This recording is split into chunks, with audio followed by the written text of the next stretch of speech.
Konnichiwa buddies, this is Chris Sniper. At nandito ka tayo ngayon sa actual exploration, no? Kasama natin ang Team Grasshorn.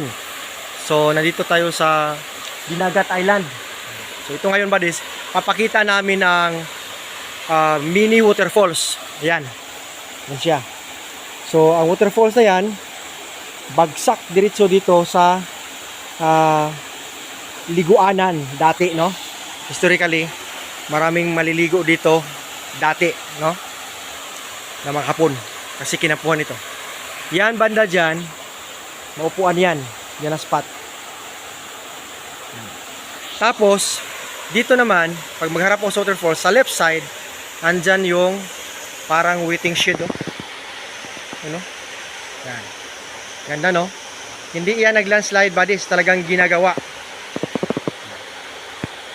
Ano lang siya. Sa left side yan ng waterfalls. Napunta naman tayo dito. Ayan naman. May tawag dito na square type. Butas. Yan. So magkatabi yan. Yan siya. Then itong parang waiting shed. Ganda, no? Pasok yan dun. Sa harap niyan, east side na, ito yung portal. Yan. Corridor. Tingnan natin compass orientation. Ayan siya. Okay. Code 1. Diretso dyan sa upuan. Code 9. Mayroong ano dyan. Fire element. Yan si buddies. Inaabas talaga. Ano? May triangle. Pointing here. So pointing siya dito sa tinatayuan ko ng malaking bato.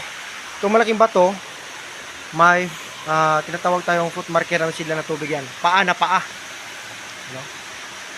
Sa baba, yan, opening. Okay? Dito naman, sa norte, ayan ang target natin. Ano siya? 9 inches ang diameter ng hole na yan. Nakalain dito sa foot marker. So yan buddies, sinusukib galing dyan sa kilid kasi nakawul ito dito. Kojiki stroke, enter tayo. Enter. Linearity, enter here. Yan ang target sa item under the big rock. Napakalaking bato nito. Yung kinatayuan ko. Okay, so thank you for watching. Bansay buddies. Ito buddies ang tinatawag natin na Ganzi marker. So kung tingnan natin, naka north direction, no? Code 1 yan, no? Ang pointer natin, going north. So anig dyan at yung sinabi ko na paa na marker. Yan siya. Yun yung hole na na-align sa kanya. Then yan na ang waterfalls. Then yan ang tinatawag natin na parang waiting shed lang. And ito yung square box opening marker. Okay. Ito yung nasa gitna na big boulder na hugis puso. Yan siya, heart marker siya. Yan. Nakaano lang, inverted. Okay, so yan ang portal dyan sa east side. Ayan, mas klaro siya. Okay, so ngayon tingnan natin, no? Napakaganda pagkaukit nila. Isang bato to ito, hinati. Yan, dolphin siya tingnan. Okay, dito tayo sa top. Ayan. Okay, tapos sa kabila naman, ano siya? Ayan. Itong tinatawag na heavenly steam. Ayan ba dito? No? Yan ang ulo niya. Yang bato na yan, puzzle type, pag idikit mo yan, isa to sila eh. Yang cutting, oh, klarong-klaro. Oh, may triangle, di ba? Pointer. So, dun siya directionally magpo-point sa target natin. Yan. Yan siya. Okay? So, that is why underwater ang deposit. No? Tapos may big boulder na babasagin. Yan. Doon sa gilid lang. Katabi ng paa na marker. Okay. So napakaganda kasi nito eh. Kaya pinapakita namin dito sa Team Grasshorn ang mark. Fix to ba? Hindi ito na anod. Matibay na ba to? Yan o, ang ulo. Ganda.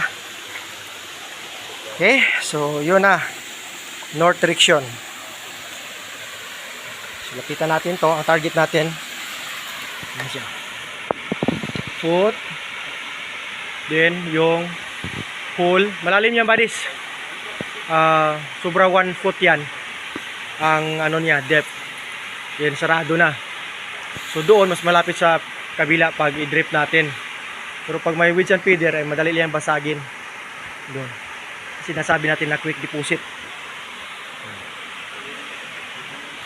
Yan ang waterfalls. Malalim to dito eh. Portion. Okay, so thank you. Hopefully may natutunan kayo nito. Klarong-klaro. Yan. So yan ang pag check ng mga marker.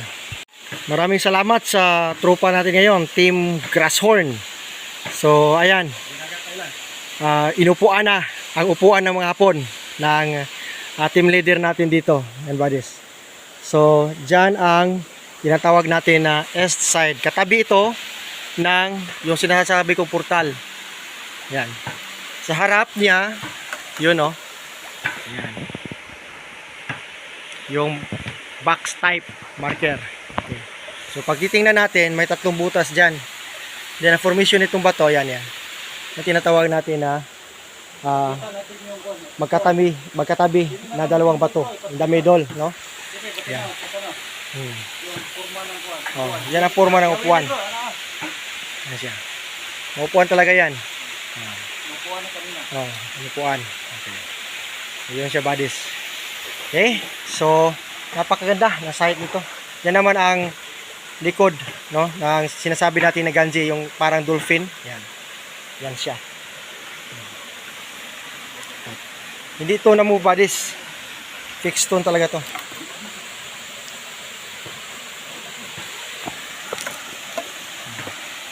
Okay. So, pag ganito, buddies, no? Ganitong mga area na may pinapuan ng hapon tapos may waterfalls, very positive po ito. Then sa history, documented talaga na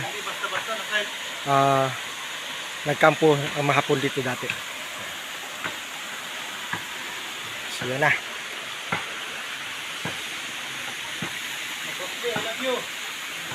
Bruce Lee, shout out.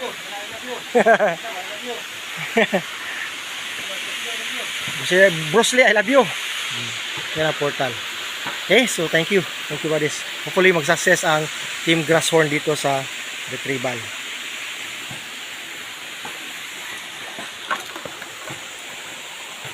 Bansay. Konnichiwa, buddies. Papakita ko lang ngayon dito sa Team Grasshorn ang altar natin. Yung sabi ko na may box opening marker. Altar yan. Diyan tayo nag-conduct ng prayer. Yan.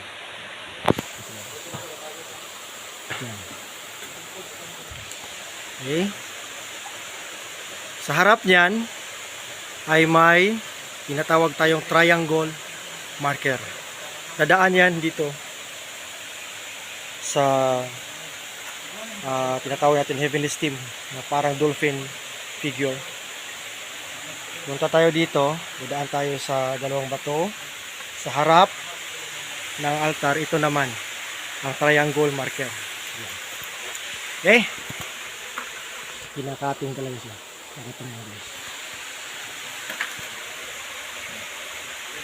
Okay, so pagtanggalin natin, magbardaw yan sa taas. Boulder trap tayo. Kasi may target tayo dyan sa baba. Okay, so shout out muna, no, sa mga tropa natin kay Buddy Kin Talino. Kumusta, bro Kin?